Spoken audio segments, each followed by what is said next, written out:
the screen is also visible to all of you. Okay. So now let us move to the next topic, that is localization and calling. Okay, as we have done and we have discussed about the GSM's previous topic, as I told you that this is a topic which will go very long. Okay, and we are having various and multiple topics. As you can see, we have right from the architecture. Let me show you. Right from the architecture, we have seen each and every module of the architecture, right from the mobile station to the BTS, and from BTS to the BSC, from BSC to the MSC, and having different modules also. One second, one second, just a second. मैंने बोला था ना कि दो है. हाँ तो दूसरा पंच.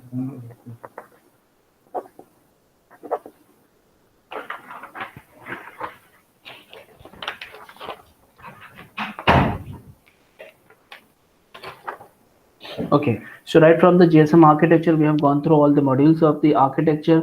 After that, after those architecture, then we have gone through the interfaces. After interfaces, then logical channel के बाद में protocol architecture, and after that we have localization and calling. Okay, and we have many topic which are related with the GSM. Okay, in the later section, as I will show you. After localization and calling, we'll be going through. We'll be going through the handover part. आगे एक handover part है. This is the handover section. In this, we'll see one diagram which is important. You can see this diagram. So from this diagram, you can explain the handover concept. What are the different types of handover also? Then security. As I told you, we are having different types of algorithm like A3, A4, and A5. Sorry, A5 and A8 algorithm. So these three algorithm will learn. So अगर बात देखें हम लोग, so हमारे पास में localization and calling, then उसके बाद में handover, and then उसके बाद में security. So these are the three major topics which are related with your GSM topic which are remaining right now. Okay, so we'll try to cover जैसे जैसे होता है तो we'll cover those one. Okay, so let us start with the localization and calling. Okay, so this is one of the interesting topic, because in which you will learn about how the call is being established from one mobile to the landline phone, or from the mobile to a mobile phone. Okay, so when this particular type of communication is getting established, then what is the procedure and how it proceed. Okay, so ये सारी चीजें आप लोग इसके अंदर सीखेंगे. Okay, now let us start with the localization calling topics. First we'll go through the theory part, and then we'll हम लोग देखते हैं आगे चल के, because we have so many types of numbering system. Okay, like जैसे हमारा EMI number होता है. Okay, इंटरनेशनल इक्विपमेंट आइडेंटिटी होता है ना, IMEI, international mobile equipment identity, IMEI number होता है. वैसे हमारे पास में because our mobile station is not going to stay at one location. Okay, as I told you, this is our mobile communication. Okay, our mobile station is moving here and there. Okay, so my mobile station is not going to be a stationary one. Okay, it is going to locate itself from one location to another. It is going to shift from one location to another location, and so many locations it is going to visit. Okay, as we are doing. Okay, right now I'm in Panvel. Okay, I'm in college right now. So after 4:30 or 4 o'clock, I'll be moving to the Kharghar. Okay, if I have some work, then I will go to Mumbai. If I have some work, then I'll go to Thane. If I have some work in my native place, then I'll go to my native place. Okay, so in this way I can move anywhere. Okay, so as we are the mobile station. Okay, we are the mobile station, so we can move anywhere. So for that reason, we require, we need several numbers. Okay, which are related with the mobile station only, and those numbers are this one: mobile station international ISDN number, MS ISDN number. उनके अलग अलग task के अलग अलग काम हैं जो कि अलग अलग जगह पे स्टोर होते हैं. ज़्यादा डीप में नहीं जाएंगे, बट एटलीस्ट कम से कम आपको नंबरिंग पता हो कौन कौन से नंबर्स होते हैं. एक होता है international mobile subscriber identity. Okay, एक होता है टेम्पररी मोबाइल सब्सक्राइबर आइडेंटिटी, और एक आता है मोबाइल स्टेशन रोमिंग नंबर. तो MSRN, TMSI, IMSI, अलग अलग पर्पजेस के लिए अलग अलग जगह पे ये सारे नंबर्स यूज होते हैं. ओके, तो मैंने आपको इंट्रोडक्शन पहले इसका दिया. अब will come back and will learn about the localisation calling. So this is the fundamental feature of the GSM, because our main task is nothing but the calling only ना. हमारा जो main जो phone हम लोग ने लिया किसके लिए है? Okay, we have bought this particular phone in order to call someone, in order to communicate with someone, in order to access the data. ठीक है, तो जो हमारा data है access करने का, फिर जो text message भेजने का है, ये सारे तो हमारे secondary काम है. लेकिन primary काम हमारा क्या है? Our primary work is to call someone, is to communicate with someone with the help of this mobile phone. Okay, So this is my primary task, and all other the remaining are the secondary tasks. Okay, so this is the fundamental feature of the GSM system, is the automatic worldwide localization of the user, so that if you will be able to locate the user, then only you will be able to establish the connection. मुझे मालूम है, for example मेरा मेरे मेरे BTS को मालूम है कि मेरा यूजर नंबर 1 यहाँ पर है, यूजर नंबर 2 यहाँ पर, यूजर नंबर 3 यहाँ पर है.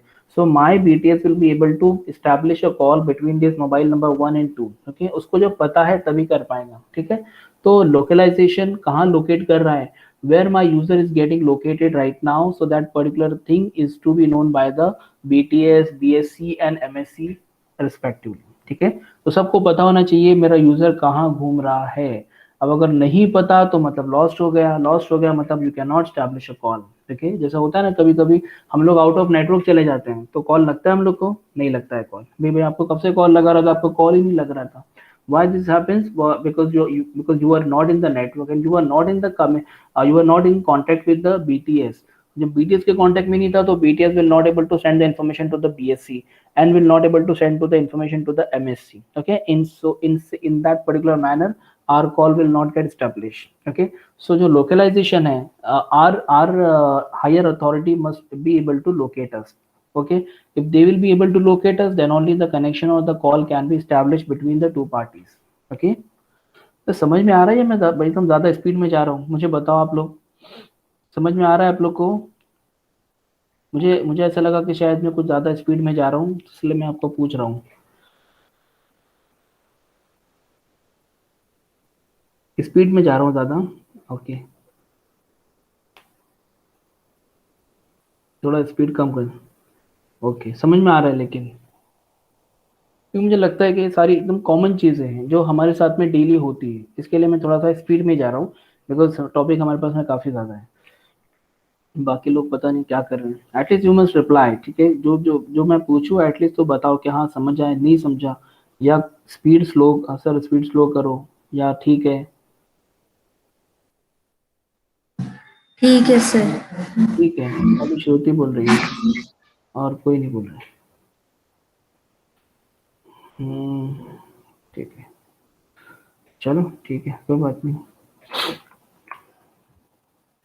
So the system always knows where the user currently is. As I discussed with you people also that this is the very fundamental thing, and the same phone number is valid worldwide also. Okay, wherever you are going, so it must be valid, so that if the number is valid, then only the nearest BTS would be able to connect with you. Okay, or will be able to communicate with you. Okay, and if the nearest station will be able to contact you, then only it will send your information to the higher authority, and the higher authority will give the response back to the BTS, okay, station, and then station will respond the same to the mobile station. Okay, तो अगर सही से locate कर पाया तो बराबर उसका connection आता जाता रहेगा. ठीक है, और अगर नहीं कर पाया तो भाई कनेक्शन लॉस. ओके, आपने डेटा आपने आपने लिखा था www.google.com लिख के भेजा था, तब कनेक्शन वैलिड था, गया हमारी रिक्वेस्ट, लेकिन आ नहीं पाई. Y?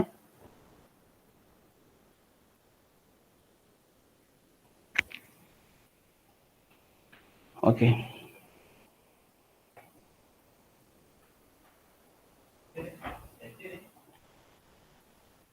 okay, so to provide this particular service in a localization, in order to locate any of the user, okay, who are the user of the GSM. ठीक है, तो उनको किसी को भी अगर locate करना है, so in order to provide this service, your GSM perform periodic location updates. Okay, तो ये एक मेथड है जिसके थ्रू क्या होता है ना, अपने जितने भी यूजर्स हैं उनको पिंग करते रहते हैं कि भाई इन लोग कहाँ पर, इनकी करंट लोकेशन हमको मिलती रहे, so that will get update into the database and will come to know कि भाई actually अभी फिलहाल कहाँ पर है. ठीक है, so this is a periodic location updates वाला एक process है. So to provide this particular service, your GSM perform periodic location updates even if a user does not use the mobile station, provided that the mobile station is still logged in into the GSM network and is not completely switched off. तो उसमें भी मिलते रहेंगी, location update होते रहेंगी. होता है ना कभी कभार हम लोग जो है ना, तो मतलब आपके मतलब एरिया में नहीं होते हैं. ठीक है, तो स्टिल द इंफॉर्मेशन और the location will get updated to the BTS or the nearest station. I say nearest station or BTS, one is the same thing. HLR always contain information about the current location and the VLR currently responsible for MS inform the HLR about the location changes. तो हम लोग ने ये चीज़ देखा, H L R क्या करता है, सारी इन्फॉर्मेशन जो करंट लोकेशन वगैरह की इन्फॉर्मेशन है वो मेंटेन करता है. And we are responsible if any other new mobile station comes into the area, then उसकी एंट्री करना. कहाँ से एंट्री करना, उसके रिस्पेक्टिव एचएलआर में जाके एंट्री लेके आना और अपने वीएलआर में करना. सो ये हमारे वीएलआर की रिस्पॉन्सिबिलिटी है. इसके लिए हम लोगों ने वो सारी चीज़ें पहले की. तो ये HLR and VLR comes into picture and they perform their task, okay, in order to locate the user. तो ये वही चीज़ है जो हम लोगों ने कर चुके हैं, बट एक बार उनको खाली रिपीट कर रहे हैं. As soon as mobile station moves into the range of the new VLR, new जगह चला गया, a new location area, the HLR sends all user data needed to the new VLR. जैसे मैंने आप लोग को बताया कि जैसे ही आपका user when a new user comes into the area, ठीक है, तो जैसे ही आएगा तो वैसे ही आपका जो VLR है तो वो VLR उसके रिस्पेक्टिव HLR में से इंफॉर्मेशन लाएगा और अपने पास में फैच करेगा. ठीक है, मैं आपको छोटा सा एक डायग्राम बना के इसको एक्सप्लेन करने की कोशिश करते हैं.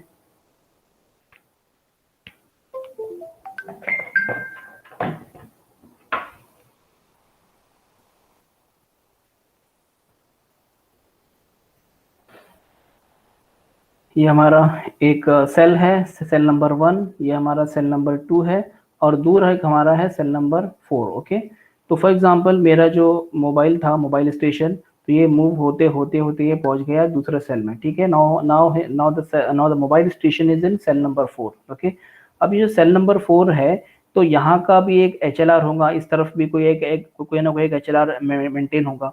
तो यहाँ का जो वीएलआर है, जो वीएलआर विजिटर लोकेशन रजिस्टर, ये क्या करेगा, ये बंदा कहाँ से आया है, C4 से आया है. ठीक है, नहीं मतलब हम लोग उल्टा गिन रहे ना, हाँ चलो हम लोग उल्टा पकड़ लेते हैं. ठीक है, तो C4 से एक बंदा, एक मोबाइल स्टेशन आपका जो है ना C4 से, सेल नंबर 4 से आया है C1 के अंदर. ठीक है, तो यहाँ का VLR क्या करेगा, यहाँ का VLR कौन से सेल से आया है, सेल नंबर 4 से, तो सेल नंबर 4 के अराउंड जो भी HLR रहेगा वहां से इस बंदे की सारी इंफॉर्मेशन इस HLR से निकालेगा और यहाँ से ला के वो अपने VLR में स्टोर कर देगा. ये हमारे VLR का काम होता है. ठीक है, तो वही चीज यहाँ पे दोबारा रिपीट हुई. So changing VLR with the in uninterrupted availability of all the services also called as roaming. ठीक है, roaming basically क्या हुआ, मैं यहाँ से निकला, for example मैं इस सेल नंबर 4 से निकला, I was the mobile station and I moved from this cell number 4 and now moving towards the cell number 1. Okay, right now I'm in cell number 1 which is far away from cell number 2, but still I'm getting the services. Why so? Because our GSM allows the concept of roaming. Okay, so with the help of this roaming concept, now we will be able to communicate with others and will be able to use all the kind of services which my GSM is providing to me. Okay, and this is continuously, the location is getting updated with the help of HLR and VLR. Okay, so this is the concept of roaming, you already know about it. Okay, so roaming can take place within the network of one provider between the two providers in one country. हो सकता है कि जो मैं location मैंने change किया हूँ, जो लोकेशन पे मैं कहाँ गया, हाँ, तो जो फॉर एग्जांपल ये मेरा C4 लोकेशन था, ये था हिमाचल प्रदेश में. ठीक है, तो बंदा वहाँ का बंदा घूम फिरने के लिए आया है मुंबई के अंदर. ठीक है, तो हो सकता है लोकेशन काफ़ी चेंज हो गया है, लोकेशन बहुत दूर है, अराउंड 2000 किलोमीटर्स है दोनों के बीच में डिस्टेंस. तो नाउ यू कैन इमेजिन के दोनों के बीच में इतना डिस्टेंस है तो दोनों का MSC भी चेंज हो गया, दोनों का HLR VLR सब कुछ चेंज हो गया. ठीक है, तो ये सब कुछ चेंज होने के बावजूद भी अगर आपका प्रोवाइडर सेम है तो हो सकता है कि प्रोवाइडर सेम में भी यहाँ पर भी मुझे एयरटेल का, यहाँ पर ये जियो की सर्विस यूज़ करता था फॉर एग्जांपल, और यहाँ पर भी आगे मुंबई में भी आगे जियो की सर्विस यूज़ कर रहा है. ठीक है, तो हो सकता है प्रोवाइडर, हो सकता है यहाँ पर फॉर एग्जांपल यहाँ पर वो कुछ XYZ नाम की सर्विस यूज़ कर रहा होता. ठीक है, यहाँ पर आने के बाद में उसको XYZ की सर्विस नहीं मिल रही है, because we have Jio, Airtel and other services available as a network service provider. So that XYZ may be using that mobile station may be using the Jio की सर्विस. Okay, over here. फिर जब यहाँ से जब ये वापस जाएगा तो फिर वापस अपने XYZ पे मूव हो जाएगा. सो मे बी लोकेशन चेंज हो रहा है तो उसके अंदर HLR VLR चेंज होगा, सर्विस प्रोवाइडर तक चेंज हो सकता है. ठीक है, in the case of roaming. Typically, people associate international roaming with the term roaming as it is the type of roaming that makes GSM very attractive तो आपका one device over 190 countries. Okay, so basically you are having only one device having one service provider. Service provider तो आप अब India में हैं तो ये use कर रहे हैं. Now you have move to another country और आप वहां जाके वहां की सर्विस यूज करेंगे, मतलब वही सिम से वो सर्विस आप लोग यूज कर सकते हैं. So this is the say interactive code that one device and over 190 countries you can use the same service. Okay, तो रोमिंग बेसिकली हमको आगे चल के आएंगे, भी एक टॉपिक भी है रोमिंग, तो वहाँ पे हम लोग पढ़ेंगे. So in order to locate your mobile station, now coming to this point जो कि हम लोगों ने स्टार्टिंग में डिस्कस किया था, in order to locate your mobile station, this is cell number 1, this is cell number 2, this is cell number 3, this is cell number 4. तो आपका मोबाइल स्टेशन अभी यहाँ है कि यहाँ है कि यहाँ है कि यहाँ है, कहाँ पर है एक्चुअली, ठीक है. you also don't know about your mobile station where it is located right now. Okay, so in order to locate your mobile station we have different types of numbering. You know, all these types of numbering are nothing but this MSISDN. Okay, मैं खाली mark करता हूँ MSISDN, IMSI, TMSI and MSRN. Okay, so all these numbers are used at the different location at different places for different purposes. Okay, please focus it on because this is a viable question again. All these types of numbers are used for different location, for different types of, for different purposes. Okay, so अलग अलग time पे अलग अलग जगहों पे ये numbers use होते हैं, which are allotted to the mobile station, which are allotted to the mobile station in order to provide the uninterrupted services to the users. Okay, तो मोबाइल स्टेशन को अनइंटरप्टेड सर्विस प्रोवाइड करना है, इसके लिए हम लोगों ने अलग अलग टाइप के नंबर्स बनाए so that we can locate the user and we can provide the services to the user. मतलब कहीं पे छूटे ना हमारा यूजर हमारे, because every user you know is important for the network service provider. For example आपने देखा होगा कि अगर आप कोई सर्विस अगर छोड़ रहे हैं, ठीक है, अगर आपने पोर्टिंग का मैसेज डाला है, you might have done the porting process from your mobile itself by sending a message.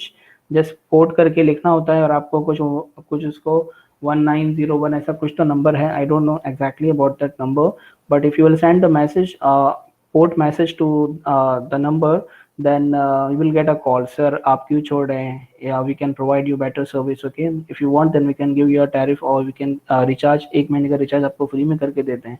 तो बहुत सारे लोग तो बस फ्री में रिचार्ज लेने के लिए और बेनिफिट्स लेने के लिए भी पोर्टिंग का मैसेज डाल देते हैं.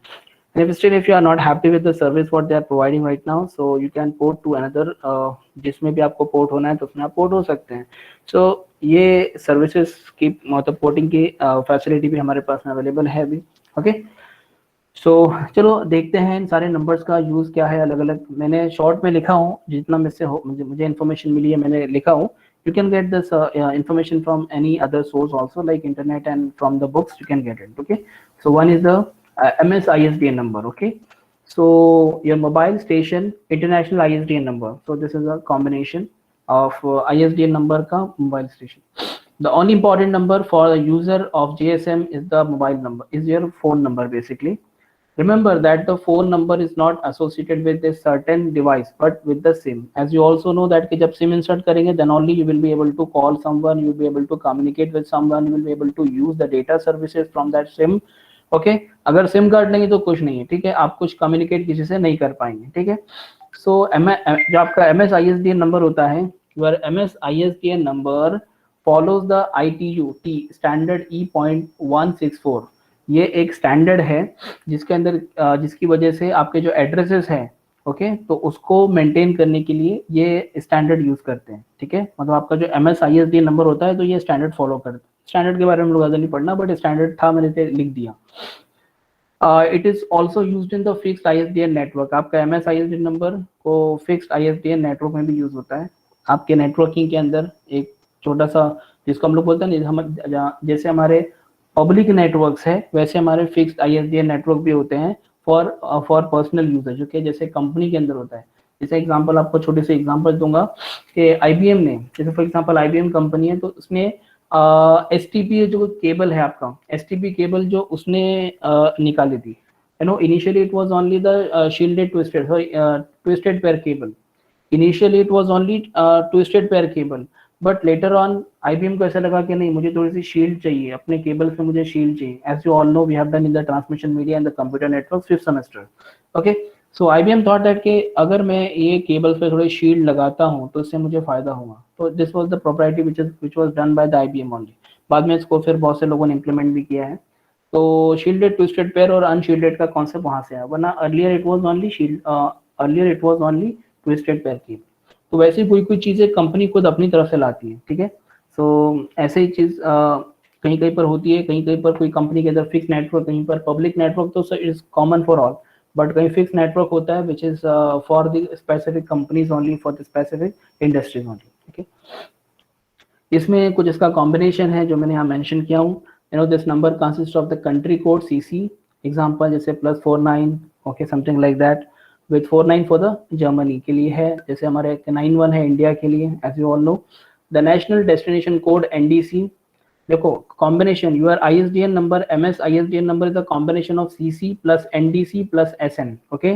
सो you need to remember this one. हालांकि क्वेश्चन ऐसा कुछ नहीं है, ये पूरे जो नंबरिंग सिस्टम है, मतलब numbering system I mean to say this all the types of numbers are not in your syllabus but still have added so that you will have an idea about these numbers, okay. So with the help of these numbers you can locate the users also, okay.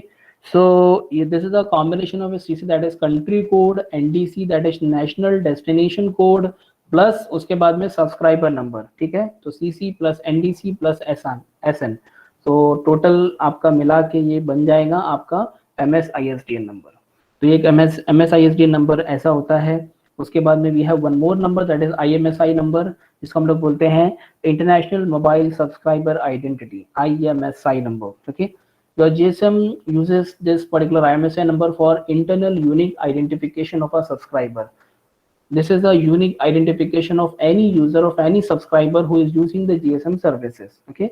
So this is IMSI number is very important for any user। जो भी user, हमारा भी कोई ना कोई IMSI number होगा जो कि हमारे HLR में स्टोर होगा, हमको पता नहीं, बात अलग है, लेकिन वो रहता है। IMSI consists of a mobile, अच्छा this is related with your network service provider, okay. आप जिस नेटवर्क सर्विस प्रोवाइडर से कनेक्ट होंगे उसके हिसाब से आपका IMSI नंबर रहेगा, ठीक है। IMSI consist of a mobile country code MCC, जिसको हम लोग यहाँ पर थोड़ा सा टर्म चेंज किया, not with the country code, CC नहीं बोला है, बल्कि mobile country code. Example 240 for the Sweden, 208 for the France and all that. The mobile network code MNC, तो MCC plus MNC mobile network code. The code of the network provider, MNC कुछ ना कुछ तो हर एक service provider अपना code रखता होगा, that is mobile network code. And finally the mobile subscriber identification number, that is MSIN number, जो कि हम लोगों ने पहले पढ़ा है। तो MCC plus MNC plus MSIN, so your IMSI number is the combination of MCC plus MNC plus MSIN। Just need to remember this thing, nothing else, okay. इसमें ज्यादा वो नहीं, कॉम्प्लेक्सिटी नहीं है, मतलब कोई कुछ ऐसा आपको एकदम कैलकुलेशन है, ऐसा कुछ याद रखने वाली चीज भी नहीं है। एक दो बार आप लोग पढ़ेंगे, एक दो बार गो थ्रू करेंगे तो आपको याद रह जाएगा।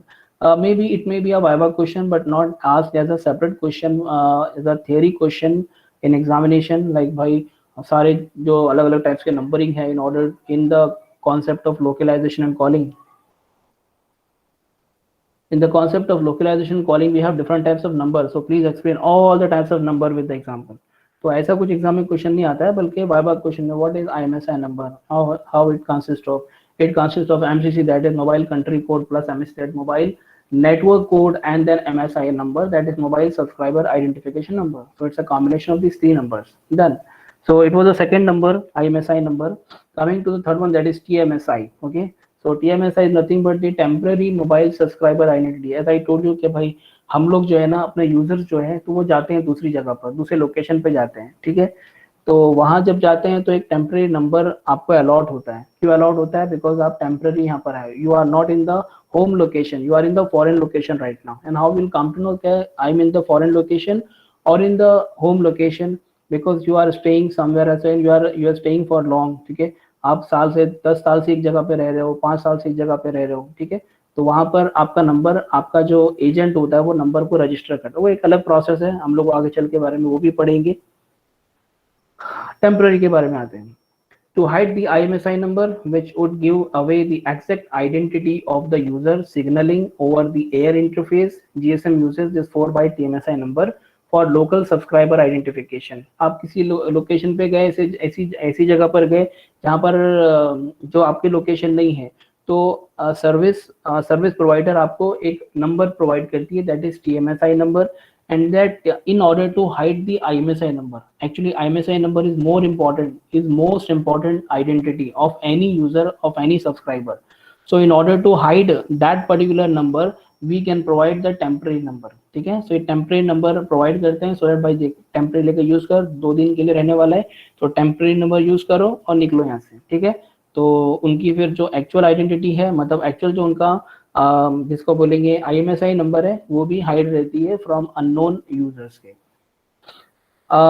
TMSI is selected by the current VLR and is only valid temporarily and within the location area of the VLR, ठीक है। मतलब ये सेल से वो सेल में अगर मैं गया तो ही वैलिड ये सेल है, और ये मेरा दूर वाला सेल, ठीक है। तो अगर मैं यहाँ से मैं घूमते घूमते यहाँ चला गया तो मुझे TMSI नंबर अलॉट हो गया, ठीक है। Now this is valid in this particular VLR only. कहाँ चला गया, तो ये यहाँ पर इस लोकेशन में इस VLR के अंदर ही आपका ये वाला नंबर वैलिड रहेगा, ठीक है। यहाँ से आप बाहर निकलेंगे तो ये नंबर आपका अनवैलिड हो जाएगा, ठीक है। So this is the temporary number which is provided to any subscriber in order to hide the actual identity, that is IMSI number, ठीक है। और एडिशनली VLR में चेंज दिस TMSI पीरियोडिकली, हो सकता है यहाँ पर अभी एक दिन रहा, दूसरे दिन भी रहा, ठीक है। तो अभी जो नंबर है तो हो सकता है ये चेंज हो, because periodically after each and every particular amount of time it may update the numbers, okay. तो जितने यूजर्स उसके बाहर से आए हुए हैं और उसके VLR के अंदर है और टेम्पररी नंबर लेकर रह रहे हैं, तो सबको अपडेट करके उनका TMSI नंबर चेंज भी कर सकता है, मतलब पीरियोडिकली होता है बेसिकली, ठीक है। So this is one number which is a temporary number which is provided to the user, or we can say subscriber. Coming to the next one, that is MSRN number, mobile station roaming number. Again, it is related with that number only. This is another temporary address, okay. This is another temporary address that hides the identity and location of a subscriber. This is MSRN number which is mobile station roaming number, ठीक है। roaming से itself आपको समझ में आएगा, because you are not in the location, current location में नहीं है, आप अपने home location पे नहीं है, आप किसी roaming location पे हैं, समझ में आता है, ठीक है। The VLR generate this address on request from the MSC, okay. So now there's the intervention of MSC वाला भाई साहब। तो MSC भाई साहब बोलते हैं तभी जाकर उनकी रिक्वेस्ट पर ये वाला नंबर जनरेट होता है, ठीक है। टू एनी यूजर और to any mobile which is which is not in the current location, which is not in the home location, which is currently in the which is in the foreign location or maybe the outside, okay। और इसमें ये temporary address है जो कि provide करते हैं हम लोग अपने यूजर्स को, and in order to hide the identity, basically for the same purpose, okay. So MSRN number and वो नंबर दोनों काफी हद तक मिलते जुलते हैं, बट ये और दोनों में कुछ थोड़ा बहुत फर्क है। क्या फर्क है कि this particular number is getting generated by the MSC, okay. और वाला जो नंबर है आपका वो करंटली आपके सेल के अंदर कौन होता है, आपके सेल के अंदर आपका BTS होता है, so that BTS generate that number, but ये नंबर जो जनरेट होता है आपका ये MSC जनरेट करता है। So there is a difference between these two numbers. VLR generate this address on request from the MSC and the address is also stored in the HLR, ठीक है। मतलब भाई करंट सेल के अंदर भी ये इन्फॉर्मेशन रहती है, मतलब HLR भी इसको क्या करेगा, स्टोर करेगा। ऑब्वियसली HLR स्टोर करेगा, बिकॉज उसको पता कैसे चलेगा कि मेरा यूजर कहाँ घूम रहा है, तो HLR will be updated about it. Then MSRN contains the current visitor country code also and visitor national destination code. तो ये दो कोड आपका MSRN नंबर क्या करते हैं, इसके अंदर होता है। मतलब MSRN consist of VCC plus VNDC, ठीक है। जैसे हम लोगों ने दूसरों के कॉम्बिनेशन देखे, कहाँ देखे हम लोगों ने, यहाँ पर देखे। So it's a combination of MCC, MNC and MSIN. In the same way, we have seen for MSISDN, it's a combination of country code, combination of network destination code, sorry, national destination code and subscriber number, okay. So it's a combination of these three numbers. In the same way, it is a combination of these three numbers, and in the same way, the last number is also a combination of these two, that is VCC plus VNDC, okay. So it's all about the different types of numbers which are used in the GSM in order to locate your user or your subscriber. I think मुझे आज के lecture में बहुत fast गया हूँ। हाँ, okay, last एक slide पहले पढ़ते हैं, उसके बाद में फिर हम लोग अपना एक्चुअल टॉपिक पे आते हैं। ये हम लोग को ये यहाँ पर आने का है, ठीक है। All these numbers are needed to find a subscriber. अच्छा, सारे numbers किसके लिए required हैं? As I told you in the first first half only, आपको मैंने स्टार्टिंग में इस चीज़ें क्लियर किया था कि ये सब चीज़ें हम लोग क्या कर रहे हैं, सब्सक्राइबर को और यूज़र को लोकेट करने के लिए, क्योंकि जब तक आपका यूज़र लोकेट नहीं होगा तब तक आप उसको, अगर जब तक आपका यूज़र फाइंड आउट नहीं होगा तब तक आप उससे कम्युनिकेट नहीं कर पाएंगे, और जब तक कम्युनिकेट नहीं कर पाएंगे then how you can provide your service, because as a service provider how you can provide your services to the user. आप सर्विस प्रोवाइड ही नहीं कर सकते। उसके लिए फर्स्ट रिक्वायरमेंट है कि first you must locate the user where it is currently. Okay, कहाँ पर है यूजर आपका, ये पता करना बहुत जरूरी है। Okay,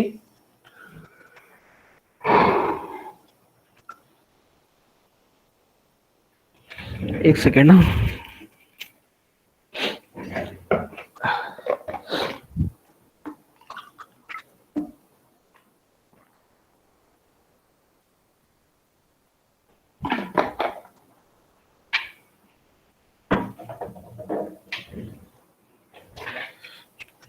Okay, so we have just gone through all the different types of numbers which are used in GSM in order to locate the user. Okay, so we have gone through these 4 types of number. एक बार just ऐसे ही हम लोग go through कर लेते हैं। MS ISBN number, IMSI number, TMSI number and MSR number. Last 2 numbers are quite related but they are being generated by the different authorities. Okay, coming to the next point now. ठीक है, localization अभी part हुआ आपका। Now we'll come to the next part, that is calling part. Okay, as you know, the topic which we are doing is consists of 2 concepts. One is localization and second is calling. Okay, so the localization part is over now. We can move to the calling part. Okay, so calling part is more important. It comes in examination for 10 marks अगर दोनों मिला के, because you know we have 2 cases. Okay, so this is the case 1 which is in front of you. The case 1 is mobile terminated call. Okay, ऐसा call जो किसी landline ने किया है। ओके, जो किसी लैंडलाइन नंबर ने किया है और आपके मोबाइल को। फॉर एग्जांपल इमेजिन करो, if any landline number will call you are having mobile phone. Okay, so if any landline number is calling, if any user who's having landline number or landline phone is calling to you and you are having mobile phone, then what will be the situation and how your call will get connected? Okay, how your call will get connect? Okay, and कहाँ से होके आएगा, कौन कौन से module के through होके आएगा। So everything is listed in this particular diagram, that is called as mobile terminated call. ऐसा कॉल जो कि मोबाइल पर जाकर टर्मिनेट होता। You getting my point? This is very very important. Okay, the question comes from this topic, that is calling part में से exam में question आता है। ठीक है, सो इसको अगर पिछला पार्ट, अगर जो पिछला जो लोकलाइजेशन वाला अगर आपने इतना ध्यान नहीं दिया है तो it is okay, not a big deal, but this calling part is important. अगर हम सेइंग यू, बिकॉज ये क्वेश्चन एग्जाम में आता है। अगर नहीं तो 5 मार्क के लिए दोनों को पूछ लेगा, या 5 मार्क के लिए एक को पूछ लेगा, कभी 10 मार्क्स के लिए दोनों पूछ लेता है। This is the first case in which someone is calling, someone is from the maybe from the landline phone is calling to any person having mobile station. Okay, so आपका कॉल कैसे होके जाएगा? स्टेप 1, स्टेप 2, स्टेप 3, स्टेप ये आपका step 3, फिर 4, फिर 5, 6, सारे numbers लिखे हैं। ठीक है, so that you will go according to the numbers only. Okay, so you will call get connected from your the calling station. The person, the calling station will call. It will come via PSTN, because as you know your landline is having a network called as a PSTN, that is public switching telephone network. Okay, so PSTN is a core network, is the backbone for the landline mobile for the landline phones. Okay, तो PSTN से GMSC, as I told you that we are having, जैसे हमारा होता है ना, हमारी मुंबई है, हमारे मुंबई का गेट भी है। ठीक है, तो गेटवे ऑफ इंडिया क्यों बोलते हैं? Because will get away from the India. Okay, so हम लोग इंडिया से जब बाहर निकलना है तो will go by that particular gate. तो पहले जमाने में ऐसे होता था, इसके लिए नाम ऐसे रखा गया था, अब तो खाली शोपीस के लिए बस। तो gate away from the MSC। ठीक है, तो ये जो आपका मॉड्यूल है, so this is the module which will away you, which will make you away from the MSC। ठीक है, सो आपका MSC मतलब आपका GSM पार्ट, ये वाला पूरा आपका GSM पार्ट है। ठीक है, मैं इसको थोड़ा सा बड़ा कर लेता हूँ and I will mark the things in, हो हम लोग इसमें कवर नहीं कर पाएंगे बट स्टिल जितना भी हो पाए हम लोग करते हैं। ठीक है, so this complete part is your GSM part. ठीक है, so this is your, ये इसको मैं बोलूंगा GSM है। ठीक है, and this is your PSTN का बैकबोन। ठीक है, और ये जो हमारा है, ये हमारा जहाँ पर हमारे सारे लैंडलाइन फोन हैं। ठीक है, तो ये आपका फ़ोन है और ये हमारा लैंडलाइन फ़ोन, ठीक है। कितना बेकार बनाया मैं ऐसा, ये आपका लैंडलाइन। तो ऐसे बहुत सारे स्टेशन है आप में, ठीक है। And all the station are connected with each other, all the station are connected with each other, so that all those stations are connected with each other to a PSTN, okay, that is public switching telephone network, okay। So इनसे connect है, तो first your call will come to the PSTN, then PSTN will forward it to the GMSC, that is gateway of MSC, then your gateway of MSC will confirm from the HLR, then HLR will check it from the VLR, then VLR से get back, then वापस यहाँ पर GMSC पे, then वापस यहाँ से वापस GMSC से आपके पास में अगेन आएगा MSC के पास में, MSC से फिर वो VHLR में कंफर्म करेगा, VHLR इसको रिस्पॉन्ड करेगा, और फिर MSC के पास में, फिर MSC के पास में हमारे पास for example your mobile station is located, your mobile station is located in, for example देखो ये इसको मैं एक अलग लोकेशन बना लेता हूँ, ठीक है। ये एक हमारा अलग लोकेशन है और ये हमारा अलग लोकेशन है। If your mobile station is located at in this particular cell, ठीक है, ये यहाँ पर है, तो your MSC will forward the request to this BSS, okay, and you know what is BSS? This is basic station subsystem, and it consists of BTS plus BSC, okay, it consists of BTS एक module रहेगा, उसके बाद में और एक रहेगा BSC, ठीक है, उसके बाद में आपका MSC पर आएगा, ठीक है, यहाँ पर आपका MSC। तो यहाँ पर उसने शॉर्ट में बता दिया है, इसने दोनों को मिला के BSS कॉन्सेप्ट बता दिया, that is basic subsystem, okay, basic station subsystem, okay. So your call may be go in this direction, ठीक है, बिकॉज अगर आपका यूजर यहाँ पर है तो यहाँ पर जाएगा, यहाँ पर है तो यहाँ पर जाएगा, यहाँ पर है तो यहाँ पर जाएगा। तो fortunately my user was present in this location in this cell, तो इट विल गो टू ये वाला BSS, ओके। अब इस BSS के अंदर जो BTS रहेगा, तो वो BTS क्या करेगा, सॉरी मैंने उल्टा दिखा दिया हूँ, this is the BSC and this is the BTS, okay, तो उल्टा जाएगा। तो बहरहाल आपका यहाँ से फिर ब्रॉडकास्ट होके आपके मोबाइल स्टेशन को मिलेगा। सी दिस इज नंबर 10, तो ये आपका 8 गया, 9 आया, 9 से फिर ये 10 इधर आया, 10 से 11 ब्रॉडकास्ट हुआ, 11 इसको मिला, ठीक है।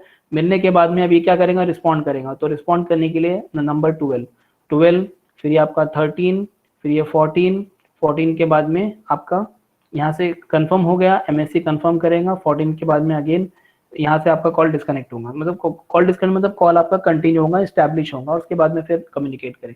So this is the complete one by one numbering के साथ में है, how your call will connect if any other person is calling to a mobile station, ठीक है। तो एक ये है हमारे पास में केस, मैं आपको खाली केस बता रहा हूँ। See I have mentioned from the book, I have mentioned this 2 this 3, तो जो नंबर्स लिखे हैं वहां पर एक्चुअल में हो क्या रहा है, ठीक है। So you will come to know from this theory 1। And we have second case. Let me show you the second case. The second case is called as mobile originated call. This is called as MOC mock, okay. The first case was MTC, that is mobile terminated call, okay. So the first case is case 1 is mobile terminated call for 5 marks, okay. This is the second question which may ask in the examination, that is MOC mobile originated call. If you are a mobile station and if you are calling to any landline phone, if you are a mobile station and if you are calling to someone who is having landline phone or maybe a mobile phone, ठीक है, तो आप लोग यहाँ पर हो, ठीक है, आप ये लोकेशन पे, you will call। So step number 1, step number 2, it will go to BSS। तो BSS में हमारे पास में है BTS प्लस हमारे पास में है BSC, ठीक है। सो दो मॉड्यूल हमारे बीच में है। So step number 1, step number 2 will go to MSC, it will check from the VLR, ठीक है। अपने पास में विजिटर कोई आया है क्या अपने पास में, चेक कर लो, तो वो चेक करेगा। 3, 4 यहाँ पर उसका रिस्पॉन्ड MSC के पास में आया। Number 5 will give back to the GMSC, that is gateway. मतलब ये समझ में आएगा कि भाई ये जो कॉल है ये किसका है, ये कोई लैंडलाइन फोन है। तो it will forward the request to the GMSC, that is gateway of MSC। मतलब इसको अपने GSM से बाहर करेगा, because you are right now your user is present in the PSTN area, ठीक है, मतलब पब्लिक नेटवर्क में कनेक्टेड है। So 5 then it will connect to via 6, it will connect to PSTN, वहां से रिस्पॉन्ड आएगा, तो रिस्पॉन्ड नंबर 7 से फिर रिस्पॉन्ड GMSC फॉरवर्ड करेगा MSC को, तो number 8, number 9, number 10, so you will get a response MS, okay. तो आपके कॉल करके जाने से लेकर रिस्पॉन्ड आने तक ये पूरा जो प्रोसेस है इसको हम लोग बोलेंगे मोबाइल ओरिजिनेटेड कॉल, ठीक है, MOC. So these are the two cases. The case number 1 MTC mobile terminated call and this is the second case MOC. सो ये दोनों को मिला के एग्जाम में 10 मार्क्स का क्वेश्चन आपको आ सकता है, ठीक है. So this both the cases comes under the calling part. Okay, so this is the calling part. Okay, और लोकलाइजेशन पार्ट में क्या देखा हम लोग ने? लोकलाइजेशन पार्ट के अंदर we have seen 4 different types of numbering. Okay, तो ज़्यादा लोकलाइजेशन तो नहीं पूछता लेकिन कॉलिंग का पूछता है. कॉलिंग में स्पेसिफिकली MTC एंड MOC दो ही केसेस बताना होता है और दो ही केसेस आपके बुक में भी हैं. तो these two cases you need to explain when it is asked for the calling वाला, या फिर आपको पूछेगा explain the calling with respect to mobile terminated call and mobile originated call 10 mark के लिए. तो आपको ये पूरा डायग्राम बना के इसको पूरा अच्छे से एक्सप्लेन करना होता है. Okay, see this is the explanation. Okay, so इसको हम लोग डिटेल में अगले लेक्चर में करेंगे कल. ओके, आज हम लोग नहीं कर सकते बिकॉज टाइम नहीं है उतना. 12:48 हो गए. Okay, so we'll learn about this MTC and MOC. So be present tomorrow. कल उल्टी मत मारना, ये इंपॉर्टेंट है. एक बार इसको समझ लोगे खाली, then you can write the answer from your own. As I told you कि for each and every topic you are having diagram. अगर सोचो अगर आपने खाली डायग्राम अच्छे से पढ़ लिए, डायग्राम अच्छे से प्रैक्टिस कर लिए, देन क्या होगा? अब डायग्राम अगर आपने ड्रॉ कर लिए तो इसको देख के ही आप अच्छे से पूरा एक्सप्लेनेशन आप खुद से कर सकते हैं. And I am sure about it. एक बार अगर आपने समझ लिया so you can explain it from your own. Okay, so with this we stop over here. I hope आपको ये दो केसेस समझ में आए होंगे.